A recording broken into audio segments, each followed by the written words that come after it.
Hi hello friends, welcome to our கற்றல் பாதை YouTube channel. இன்றைக்கி நம்ம சேனலில் என்ன அப்டேட் பார்க்க போகிறோம் அப்படின்றத தெரிஞ்சுக்கிறதுக்கு முன்னாடி நம்ம சேனலுக்கு புதுசாக வரவங்க சப்ஸ்கிரைப் பண்ணாதவங்க சப்ஸ்கிரைப் பண்ணிக்கோங்க. பக்கத்தில் இருக்க பெல் ஐக்கானையும் மறக்காமல் கிளிக் பண்ணிக்கோங்க. அப்போ தான் நம்ம போடக்கூடிய வீடியோஸ்லாம் உங்களுக்கு உடனே கிடைக்கும். வாங்க இப்போ வீடியோக்குள்ளே போகலாம்.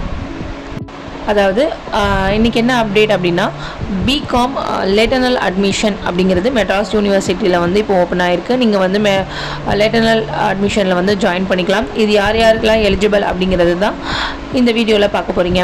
அதாவது நீங்கள் காலேஜ்லேயோ 10th முடிச்சிட்டோ 12th முடிச்சிட்டோ நீங்கள் டிப்ளமோ படிச்சிருந்தீங்க அப்படின்னு சொன்னால், காலேஜ் படிக்கும் போதும் அந்த 3 years வந்து நீங்கள் வேறு ஏதாவது டிப்ளமோ கோர்ஸ் படிச்சிருந்தீங்கன்னா, அதாவது commercial practice, modern office practice, இந்த மாதிரி டிப்ளமோ எடுத்து நீங்கள் படிச்சிருந்தீங்க அப்படின்னு சொன்னீங்கன்னா, நீங்கள் வந்து பிகாம் லேட்டர்னல் அட்மிஷனில் வந்து ஜாயின் பண்ணலாம். அதாவது இந்த லேட்டர்னல் அட்மிஷன் அப்படின்னா என்ன அப்படின்னா, நீங்கள் 3 years படிக்க வேண்டிய ஒரு கோர்ஸை 2 yearsல கம்ப்ளீட் பண்ணலாம்.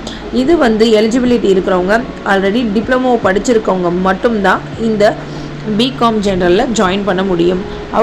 இப்போ நீங்கள் வந்து நான் சொன்ன கோர்சஸ் ரெண்டும் படிக்கலை அப்படின்னு சொன்னால், அதுக்கு வந்து ஈக்குவலான வேறு ஏதாவது டிப்ளமோ கோர்ஸ் நீங்கள் படிச்சிருந்தீங்கன்னு சொன்னால், நீங்களும் வந்து இந்த பிகாம் லேட்டர்னல் அட்மிஷன் படிக்கிறதுக்கு எலிஜிபிளான ஸ்டூடெண்ட்ஸ் தான். ஸ்டூடெண்ட்ஸ் வந்து காலேஜ் சைடில் சொல்லியிருக்க அஃபிஷியல் அப்டேட்ஸ் எல்லாத்துக்குமே வந்து பர்ஃபெக்டாக இருக்கணும். அப்படி இருக்கக்கூடிய ஸ்டூடெண்ட்ஸ்க்கு தான் இந்த அட்மிஷன் வந்து கன்ஃபார்ம் ஆகும்.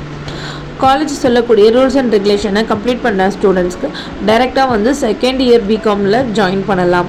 டிப்ளமோ படித்த ஸ்டூடெண்ட்ஸ் வந்து நீங்கள் தமிழ் அண்ட் இங்கிலீஷ் ஆல்ரெடி நீங்கள் வந்து உங்களுடைய டிப்ளமோவில் ஜாயின் பண்ணி நீங்கள் படிச்சிருந்தீங்கன்னு சொன்னீங்கன்னா, நீங்கள் எப்படியும் போல் உங்களுடைய டிகிரியை கண்டினியூ பண்ணலாம்.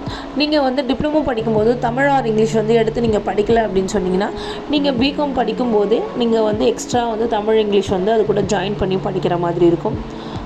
ஸ்டூடெண்ட் வந்து அட்மிஷன் போடுறதுக்கு முன்னாடி காலேஜ் சைடில் சொல்லியிருக்கக்கூடிய ரூல்ஸ் அண்ட் ரெகுலேஷன்ஸ் இது எல்லாத்தையுமே ஒன்ஸ் செக் பண்ண சொல்லியிருக்காங்க. டிப்ளமோ படித்த உங்கள் ஃப்ரெண்ட்ஸ் எல்லாத்துக்கும் இந்த வீடியோ வந்து ஷேர் பண்ணுங்கள். யார் யாருக்கெல்லாம் இந்த வீடியோ யூஸ்ஃபுல்லாக இருக்கோ அவங்களாம் லைக் அண்ட் ஷேர் பண்ணுங்கள். மெட்ராஸ் யூனிவர்சிட்டி பற்றி மோர் அப்டேட்ஸ் வேணும்னா நம்ம சேனலை கிளியரான ஃபுல் வீடியோவாக அப்லோட் பண்ணுறேன். தேங்க்யூ ஃபார் வாட்சிங்.